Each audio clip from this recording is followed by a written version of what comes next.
Hello friends, good morning. तो friends, आज आप कैसे हैं? आज मैं जो टॉपिक लेके आई हूँ ना, वो क्लास 10th की पोम जो है fire and ice, written by Robert Frost.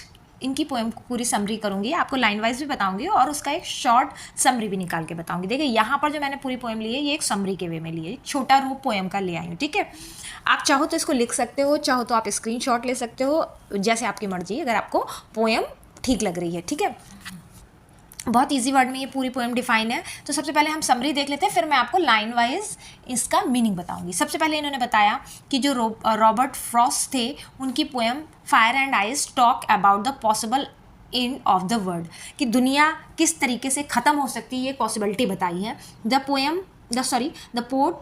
Poets presents two idea. यहाँ पर जो पोएट है, मतलब जो राइटर है, उन्होंने दो आइडिया बताए हैं कि दुनिया का अंत किस तरीके से होगा। ठीक है, ये पूरी पोएम बर्फ़ और आग को लेकर ही बनी है, उसी पर पूरी पोएम लिखी गई है।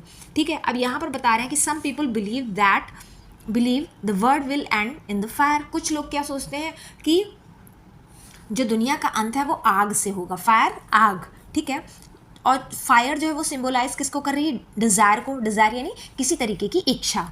ठीक है, ग्रीड यानी किसी तरीके का लालच, और एंड पैशन यानी किसी तरीके का क्रोध। तो जो दुनिया ख़त्म हो रही है, जो सोच रहे हैं कि ये दुनिया आग से ख़त्म हो जाएगी, वो है डिज़ायर, ग्रीड एंड पैशन। अब यहाँ मतलब है ऐसा नहीं कि आग लग जाएगी, ये एक ह्यूमन फीलिंग्स है। डिज़ायर, बहुत लोगों की इच्छाएं होती है हमें हर चीज़ मिले।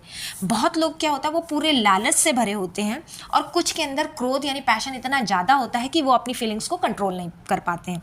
तो यहाँ पर यही पोएट बताने की कोशिश कर रहा है कि कुछ लोगों को क्या लग रहा है कि जो दुनिया भरी है ना किससे, जो डिज़ायर या ग्रीडी या पैशन यानी आग की तरह उबलने वाले लोग, उनसे ख़त्म होगी। ठीक है, दूसरा इन्होंने बोला है कि अदर्स थिंक, कुछ लोगों का मानना है it will end in ice. ठीक है, कि जो दुनिया ख़त्म होएगी, कुछ लोग ये मान रहे हैं कि फायर से ख़त्म होगी, कुछ ये मान रहे हैं कि दुनिया आइस से ख़त्म हो जाएगी। अब आइस जो सिंबलाइज किसको कर रहा है? हेट्रेड यानी नफरत को कर रहा है। ठीक है, कोल्डनेस यानी रूखापन यानी ठंडापन, उसको बोलते हैं, एंड इनडिफरेंस यानी बेरुखी। ठीक है, तो कुछ लोगों का मानना है कि फायर जो इस तीन चीज़ों को सिंबलाइज कर रहा है, डिज़ायर, ग्रीड एंड पैशन। कुछ लोगों का मानना है कि जो दुनिया है वो आइस यानी हेट्रेड, कोल्डनेस एंड इनडिफरेंस से ख़त्म होगी। ये सारी एक ह्यूमन की फीलिंग्स हैं। ठीक है, ये जितनी दोनों तरीके की इन्होंने डिज़ायर्स बताई हैं, दोनों तरीके की चीज़ों को सिंबलाइज किया गया, ये ह्यूमन फीलिंग है कि इंसान अपनी ह्यूमन फीलिंग को ही लेके डिस्ट्रॉय कर लेता है अपनी पूरी लाइफ। ठीक है, अब जो नीचे वाला पैरा है आप उसको देखो। The poet shared his personal opinion. यहाँ पर पोएट के खुद के पर्सनल ओपिनियन है।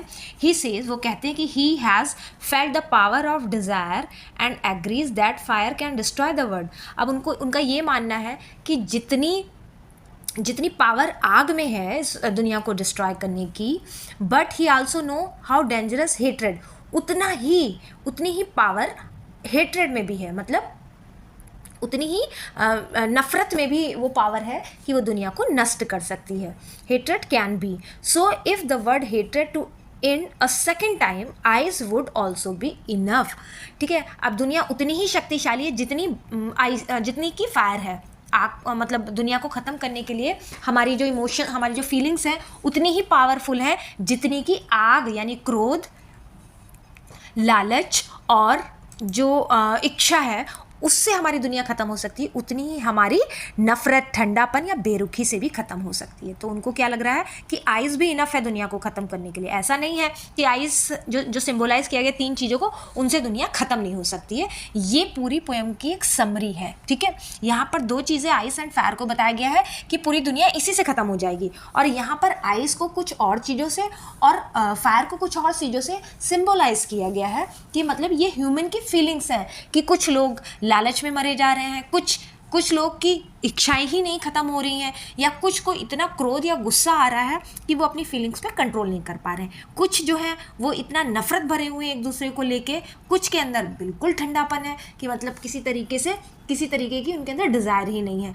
और कुछ इतने लोग अनफीलिंग वाले हैं, मतलब इतने बेरुखे हैं कि वो किसी से एक दूसरे से मिलना नहीं चाह रहे हैं, बात नहीं करना चाह रहे हैं। तो ये जो दो चीज़ें हैं, यही इनफ है दुनिया को ख़त्म करने के लिए। ठीक है, आई होप आपको ये समरी मैंने जो कोशिश की है समझाने की समझ में आई होगी। अब आप देखो कि ये पोएम मैसेज क्या देना चाह रही है। The poem shows that human emotions like desire and hatred are strong enough to destroy the world. यहाँ पर क्या बताया जा रहा है कि जो नफ़रत और डिज़ायर यानी इच्छाएं हैं वही स्ट्रॉन्ग फीलिंग है दुनिया को ख़त्म करने के लिए। It teach us control these emotions और they can lead to destructions. ये दिखा रहा है कि जो मानव की नकारात्मक फीलिंग्स, ये सारी निगेटिव फीलिंग्स हैं जो दुनिया के विनाश का कारण बन सकती हैं। ठीक है, तो यहाँ पर जो पोएट बता रहा है कि ये आइस और मतलब जो आइस और फायर वाली फीलिंग्स हैं ये धीरे धीरे करके समाज और पूरी दुनिया को नष्ट कर देंगी। ये एक पूरी पोम का समरी है। मैं अब आपको लाइंस वाइज इनका मीनिंग समझाने की कोशिश करती हूँ। ठीक है, तो चलिए आगे देखते हैं। तो चलिए यहाँ पर लाइन वाइज हम स्टार्ट करते हैं पोम को। पहले इन्होंने बताया some say the world will end in fire. कुछ लोगों का मानना है, some people believe that the world will destroy by fire. कुछ लोगों का मानना है कि दुनिया का अंत किससे होगा, फायर से होगा। ठीक है, अब यहाँ पर जो फायर है वो किस चीज़ को सिंबलाइज कर रही है, डिज़ायर को, ग्रीडी को, एंगर को एंड पैशन को। These emotions are powerful and can lead to destruction. अब देखिए आग का मतलब होता है हर चीज़ को जला देना। तो यहाँ पर जो ये सारी डिज़ायर है, ग्रीडी है, एंगर एंड पैशन, ये क्या कर रहा है कि ये सारी ह्यूमन फीलिंग्स हैं जो क्या है दुनिया लोगों के अंदर इतनी ज़्यादा भरी है कि दुनिया का हमारा अंत ऐसे ही हो जाएगा। सम पीपल से इन आइस। अब आइस का नेचर किस तरीके का है, ठंडा है, बट ये भी एक तरीके से डिस्ट्रॉय करने वाली फीलिंग है। Other believe that the world will end in ice. कुछ लोगों का मानना है कि ये दुनिया आग से खत्म होगी। आइस सिंबलाइज किसको किया गया, हेट्रेड, कोल्डनेस एंड इनडिफरेंस को, यानी नफरत, ठंडापन और बेरुखी जो धीरे धीरे हर चीज़ खत्म करती है। आग क्या करती है, हर चीज़ को एकदम से जला डालती है। ठीक है, तो यहाँ पर इन दोनों लाइन का मतलब आपको समझ में आया होगा। अब हम थर्ड लाइन देखते हैं। अब आप थर्ड लाइन देखो, from what I have tested of desire.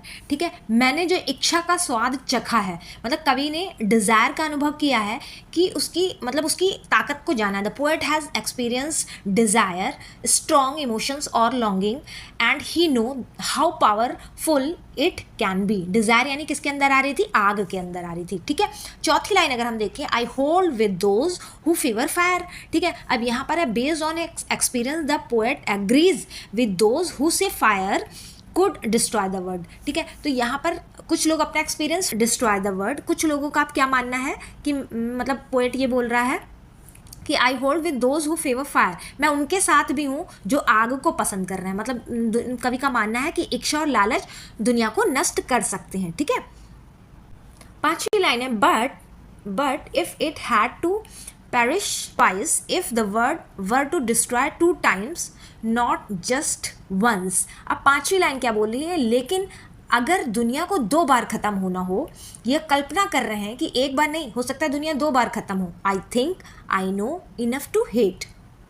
मुझे लगता है कि मैं नफ़रत को काफ़ी जानता हूँ। ये कवि बोल रहा है, कवि ने नफ़रत का अनुभव किया है, वह भी खतरनाक हो सकती है। अब नफ़रत किसके अंदर आ रही थी, नफ़रत आ रही थी आइस के अंदर। ठीक है, लाइन 7 है, to say that for destruction ice, he believe that ice, hatred और cold heartedness is also powerful enough to destroy. अब कवि क्या बोल रहा है कि नाश के लिए बर्फ़, बर्फ़ भी जो है वो क्या करती है, दुनिया का नाश कर सकती है। बर्फ़ यानी जो 3 चीज़ों को सिम्बोलाइज किया गया था।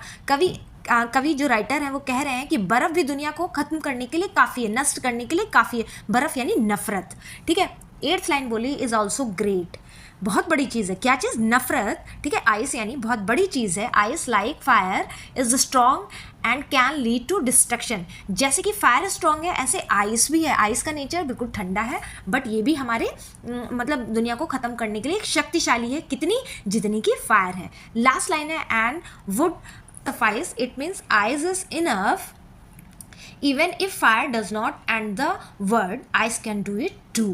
अब देखिए कितनी अच्छी बात कही इन्होंने, जो लास्ट लाइन में बोल रहे हैं कि यह काफ़ी होगी। मतलब क्या, आइस भी दुनिया को नष्ट करने के लिए काफ़ी है। It means ice is enough. सिर्फ नफ़रत यानी बर्फ़ भी दुनिया को ख़त्म करने के लिए पर्याप्त है। केवल आग से ही नहीं दुनिया ख़त्म हो सकती, आइस भी जो जिन चीज़ों को सिंबलाइज किया गया है वो भी दुनिया को ख़त्म करने के लिए उतना ही पावरफुल है जितने कि फायर क्या कर रही है, एकदम से जला देती है। आइस क्या करती है, धीरे धीरे धीरे चीज़ें ख़त्म करती हैं। आई होप आपको ये पोएम समझ में आई होगी। पोएम जो कि एक ह्यूमन फीलिंग्स पर डिपेंड है। अभी आपको मैं एक स्लाइड और दिखाती हूँ। देखो अब आप इसमें 3 चीज़ें बताइए। डिस्ट्रक्शन बाय इमोशंस, अब हमारे इमोशंस किस तरीके से ख़त्म होंगे, फायर और आइस, यानी फायर और आइस, फायर जो है डिज़ायर और ग्रीड को लेके ख़त्म करेगी और आइस हेट्रेड एंड कोल्डनेस को लेके ख़त्म करेगी। Human nature, both emotions are part of human behaviour and can cause major harm. दोनों ही नेचर, चाहे वो फायर से रिलेटेड हो चाहे वो आइस से, ह्यूमन को डिस्ट्रॉय करने के लिए इनफ है। वार्निंग एक दे रहे हैं जो फ्रॉस्ट है, warn us that uncontrol emotions, मतलब हमें अपनी फीलिंग्स पे कंट्रोल होना चाहिए। वेदर हॉट और कोल्ड आर डेंजरस, दोनों ही डेंजरस हैं, चाहे वो हॉट हो यानी आग हो, चाहे वो कोल्ड हो यानी आइस हो। आई होप आपको ये पोएम समझ में आई होगी। फिर मिलेंगे किसी नए टॉपिक के साथ। आप इसको पढ़िएगा, 1-2 बार आप पढ़ोगे ना तो बहुत स्लाइड्स जो बनी है वो बहुत इजी लैंग्वेज में बनी हुई है, आपको समझ में आएंगी। आप 1-2 बार पढ़ोगे, अगर नहीं समझ में आएंगी तो आप मैसेज करके पूछ सकते हो। अगर आपको ये वीडियो ठीक लगा हो तो आप लाइक भी कर सकते हैं। Thank you.